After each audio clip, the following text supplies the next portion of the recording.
నిద్ర లేసి ఇంక రెడీ అయ్యేసి ఇంక అట్టా కాలేజ్‌కెళ్ళాము. కాలేజ్‌కెళ్ళడంతోటి రూమంతా బెలూన్స్ నిండిపోయింది బయట ఫంక్షన్ జరగతంది బెలూన్స్ అన్నీ తీసుకొచ్చి వాళ్ళ రూమ్‌లో పగలగొట్టారు కాసేపటి తర్వాత మేడం వచ్చి అందరిని మల్టీపర్పస్ హాల్‌కి రమ్మనింది మా కాలేజ్‌లో ఒక ఫంక్షన్ జరుగుతుంది అదే బూట్ క్యాంప్ అని ఒక జీ కాంక్లేవ్ అని మొత్తం 4 డేస్ జరగద్ది ఇదే.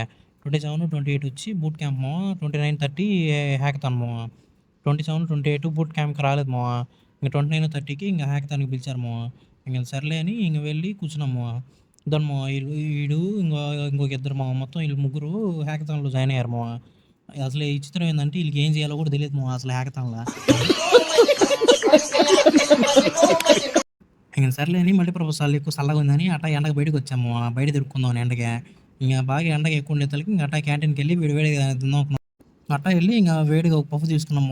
ఇంక తినేసి ఇంక మళ్ళా మల్టీపర్పస్ హాల్‌కొచ్చేసాము. ఇంగన ఎవరో చీఫ్ గెస్ట్ వస్తున్నారంట ఇంగ వాళ్ళొచ్చి ఇంగ స్పీచ్ ఇచ్చేసారు స్పీచ్ ఇచ్చేసిన తర్వాత ఇంక అట్టా లంచ్ టైమ్ అయింది. ఇంక ఎళ్ళిపోయాము. సరే అయితే.